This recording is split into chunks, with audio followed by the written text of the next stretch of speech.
Boa noite a todos e todas, sejam bem-vindos ao História Contra Pelo 2. Eu sou Pablo Rodrigues. Já se inscreve no canal, deixa aquele joinha, valeu? Vamos aí conversar hoje sobre um tema muito importante. Como a guerra contra o Irã afeta o Brasil. Bom, vocês estão acompanhando aí essa guerra que está acontecendo entre Israel, Estados Unidos e o Irã. Preciso comentar que o Irã, nesse momento, está ganhando a guerra devido a questões militares ali, da sua tecnologia interna, e as forças armadas do Irã também, a Guarda Revolucionária, assim como o mecanismo ali da questão das alianças entre Rússia e China, que ajudam também na defesa daquele país, que é um país soberano. É necessário dizer isso. Mas como essa guerra afeta o Brasil, aqui a gente? Bom, tudo que acontece no mundo afeta o nosso país. Afinal, pau que bate em Chico também bate em Francisco. O que isso quer dizer? Quer dizer que o que acontece na economia mundial afeta o Brasil, tendo em vista que o Brasil faz parte desse mundo globalizado e, dentro da divisão internacional do trabalho, o Brasil cumpre uma função de produtor de matérias-primas, sobretudo, né?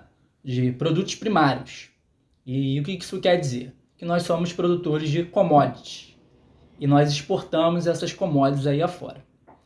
E o fato de o Irã também ser um dos grandes parceiros comerciais do Brasil, os principais países, na verdade, que mais compram do Brasil é China e os Estados Unidos, tá bom? Mas o Irã também, no ano passado, teve um superávit comercial com o Brasil muito bom. Então, só por esse fato de ser um parceiro comercial para o Brasil, não é importante. A segunda questão é que, por essa divisão internacional do trabalho, como a gente acaba exportando produtos primários para o mundo inteiro e consumindo tecnologia dos países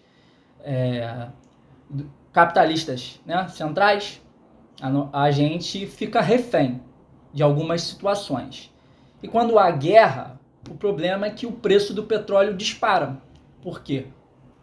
O preço do petróleo, assim como os outros produtos da economia mundial, são baseados no dólar, né? Quem acaba controlando o dólar é o mercado financeiro, enfim. Mas por que há esse problema, né? Que afeta diretamente o Brasil? É porque a questão do aumento do preço do petróleo, que dispara, vai lá para cima, o Estreito de Hormuz está fechado, que é aquele canal ali perto do Golfo Pérsico, onde passa 20% do petróleo mundial. E quando você reduz a oferta, a tendência é encarecer o produto, né? Certo? Relações de oferta e procura.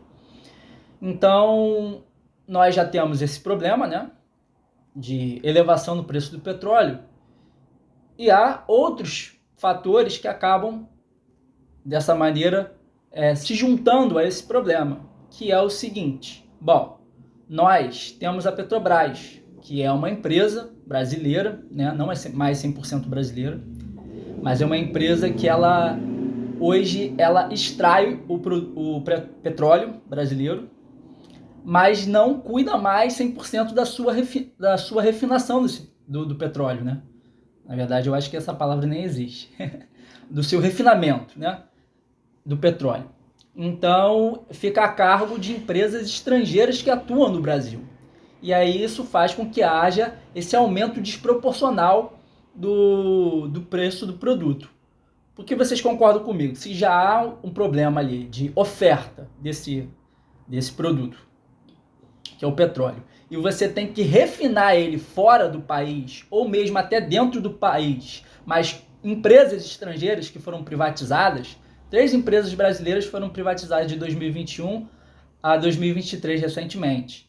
Uma na Bahia, outra no Amazonas e outra no Rio Grande do Norte. Então, esse produto vai encarecer, certo? Se vocês concordam comigo ali, depois deixa nos comentários, enfim. Então, nós temos todos esses problemas, né, que juntos viram uma bomba relógio no salário dos trabalhadores e trabalhadoras brasileiros. Porque a gente já não ganha muito. O salário mínimo aí aumenta conforme a inflação. Isso vai pesar, né? É só você ir no mercado, você vai ver o preço desses alimentos, do ovo, enfim, da feijão, os produtos básicos que todos nós consumimos, aumentar, tá? Então, o efeito direto que isso acontece quando é a elevação do preço dos produtos é a inflação, certo? Então, assim, o que eu quero dizer é que essa guerra não interessa nem um pouco o Brasil. E aí isso não tem nada a ver se você concorda, se você discorda com lá o sistema do Irã, certo? Mas alguns pontos nos is devem ser esclarecidos. Um deles, quem foi atacado, foi o Irã. O Irã não começou guerra nenhuma. Essa guerra já vem lá desde o ano passado. Israel matou lá alguns líderes da Guarda Revolucionária Iraniana durante a Guerra dos 12 Dias. E agora, nesse ano, fez aí um contato. Estava, na verdade, negociando. Os Estados Unidos estavam negociando com o Irã através de Omã, que é um país que tem ali uma monarquia nesse Golfo Pérsico, aliada dos Estados Unidos. Todas aquelas monarquias que ficam ali no Golfo Pérsico são monarquias aliadas dos Estados Unidos, diga-se de passagem, né? Kuwait, Catar, Omã, Emirados Árabes Unidos e a Arábia Saudita, que é a principal delas. Então, assim, não são regimes democráticos, mas são aliadas dos Estados Unidos. Então, assim, o país agredido foi o Irã. Isso é ponto pacífico, né? Vários especialistas aí internacionais falam sobre isso. E se você comemora lá a morte lá do líder, do Khamenei, que foi morto no Irã, você tem, né, ou as pessoas, de uma maneira geral, o senso comum que eu estou falando, desconhece um pouco do que é a política, o que é a economia e geopolítica internacional.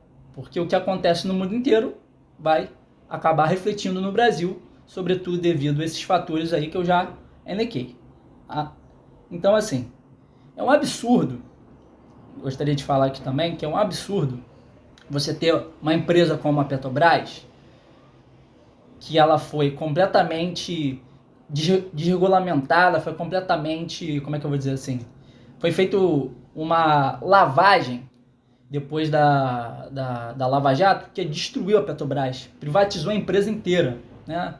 Devido àquela questão ali da corrupção e tudo, mas que sempre que a direita aponta a questão da corrupção, o objetivo é privatizar o serviço público, que não adianta nada, né? Na real, porque só quem tem muito dinheiro é que vai conseguir pagar, seja na saúde, seja na educação, seja nessa questão aí dos combustíveis, tá bom? É um absurdo você ter uma empresa que é estatal e você ter que refinar esse petróleo fora do país ou através de empresas, sejam elas árabes, estadunidenses, norueguenses, britânicas. É um grande absurdo isso, sabe? Então, assim, se você é a favor dessa guerra, você está contra o Brasil também, porque o Irã faz parte dos BRICS, que é um bloco de alianças que tenta, de uma certa maneira, ser contra-hegemônico ao que é ao poder imperialista dos Estados Unidos. Então, assim, isso é básico para se entender a situação que a gente está vivendo agora. Mas aí, quais são as alternativas para poder lidar com essa crise, né? Eu acredito que algumas alternativas podem ser colocadas, né? O governo do Brasil já está fazendo algumas delas, que é procurar outros parceiros comerciais. Foi para a Índia travar alguns acordos de ciência e tecnologia, procurou o Japão, enfim, uma série de... Esse é um caminho, acredito que é um dos caminhos que deveria-se, né, se explorar. O outro caminho é fortalecer os BRICS. Não adianta assim, ir ficar só na retórica, sabe? Porque a gente também precisa entender que dentro daquele bloco ali, há países com economias diferentes, com governos diferentes, mas eu acho que é necessário fortalecer, né, algumas relações dentro do bloco e tentar cada vez mais desdolarizar a economia, senão a gente vai ficar refém do dólar. E quem comanda o dólar é o FMI, é o Banco Mundial, mas enfim, no frigir dos ovos é os Estados Unidos da América, que faz o que acontece pelo mundo e ninguém faz nada, nem a ONU, né? Enfim, então assim, é necessário, né? O Brasil tem procurado fazer trocas comerciais em moeda local, né? Você comerciar, por exemplo, com a Rússia, aí você faz na moeda local, converte para o real, enfim, há essas possibilidades aí. Outra possibilidade é uma coisa, né, que até o governo Lula fez quando teve a questão lá do tarifaço, vocês lembram, né? O Trump aprovou a taxa de 40%, a exportação dos produtos brasileiros, inclusive essa exportação caiu lá a Corte, Suprema Corte, o STF de lá dos Estados Unidos, derrubou isso, e agora passou a se valer uma outra taxa para o Brasil, mas a taxa de 40% caiu. Mas qual foi a resposta, né, do governo brasileiro? Foi abrir uma linha de crédito emergencial, né? O governo federal pode fazer isso, para poder socorrer o agronegócio brasileiro, né? Então, assim, esse é outro dos caminhos, né? E um terceiro caminho que é possível, na verdade, eu estou colocando aí para a gente dialogar mesmo, sabe? Que, no caso, a China fez agora. Só que a China é completamente diferente do Brasil, gente. Assim, a China é uma potência industrial de 40 anos. Lá, a maior parte dos serviços são públicos, os bancos são públicos, mas fez assim, tá bom, vocês impuseram uma taxa pra gente, alta, eu vou tirar tudo da minha economia que não é essencial, que inclusive o próprio Estados Unidos produz, as empresas norte-americanas produzem, né? Que há essa contradição entre o que é o governo, o Estado americano e o capital norte-americano. Essa contradição existe, né?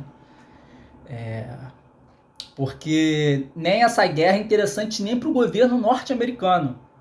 O Trump, quando resolveu atacar lá, deu um tiro no pé, porque a dívida norte-americana é absurda. Só vocês jogarem aí no Google aí, ver qual é a dívida norte-americana, 124% do PIB dos caras. Então, assim, não faz sentido nenhum isso. Isso faz sentido o quê? Para as empresas que fazem os mísseis, que fazem os drones, que fazem as armas, que matam as pessoas por aí afora. Aí tem gente lucrando com a morte dos outros. Esse é outro detalhe a ser observado.